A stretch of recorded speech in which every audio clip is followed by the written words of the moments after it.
Well, on any given day, you probably don't pay much attention to your ears, unless, of course, something is wrong with them.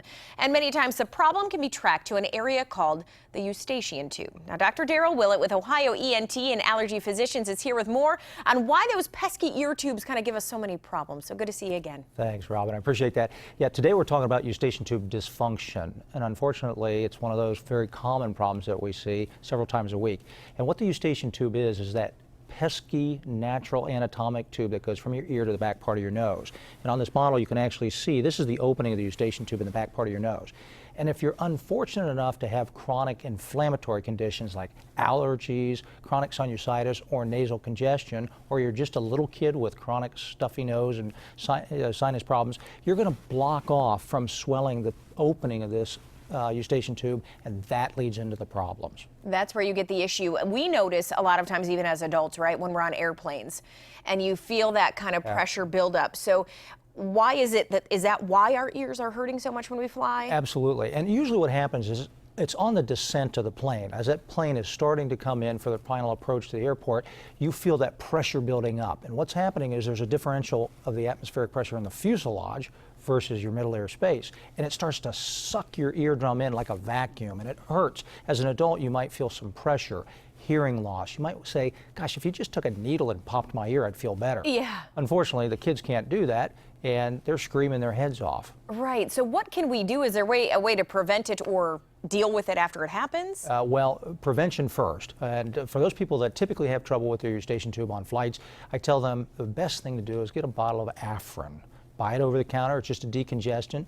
And while you're sitting in your seat on the plane, squirt 2 squirts of Afrin in each nostril, and it'll actually start kicking in and decongest that tissue in the back part of your nose so that the eustachian tube ventilates a little bit better.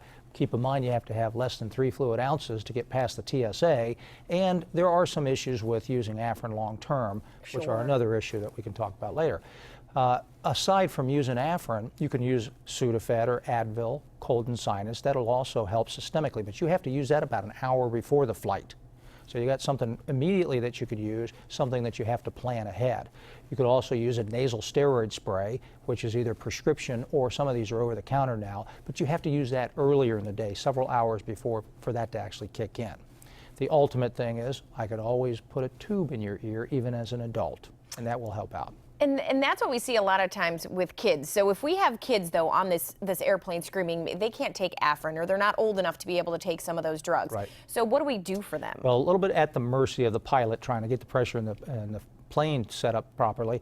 But the unfortunate thing is you have to plan ahead. So if you're thinking that my child might have an issue with the descent, have a bottle ready to go or a sippy cup, or maybe even a pacifier. And as that plane starts to come down, you slap that in that child's mouth, let them suck on it. And that sucking motion will open and close the eustachian tube and start to ventilate their ear. That's the only thing, the best thing that you can do with them at that stage. Older kids, you can give them a little stick of chewing gum, and that will help open up their ears. Okay, the other thing we're going to talk about is scuba diving. People might not do it that often, but when you do, I know pressure can be a real problem there. Absolutely, and it's the same phenomenon as a plane descending. The deeper you go, the more atmospheric pressure is put on your ear, and your eardrum continues to get sucked in. Now, if it continues to suck in and pressure builds up, you can rupture your eardrum, or even worse, rupture the inner ear membrane and have hearing loss and dizziness associated with it. So likewise, if you're having trouble with your eustachian tube and you really need to go diving, you can use the Afrin before you get on the boat.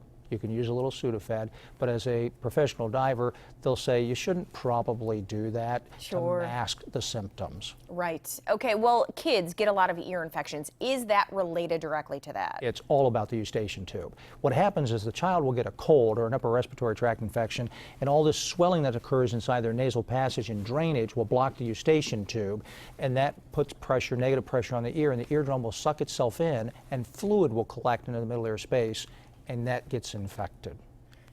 Hence causing the issue. Probably the same thing for adults, right? When we get colds, that pressure build up there? Absolutely. Not as common for adults as it is for the kids, because the kids, their muscles in the back of their soft palate don't work as well as you and I. Okay, so the best advice, if you have issues with that, go in and talk to an ENT expert, kind of figure out what you can do before you get on that flight. Absolutely. All right, Dr. Willett, thanks as always for being here. Thank you very much.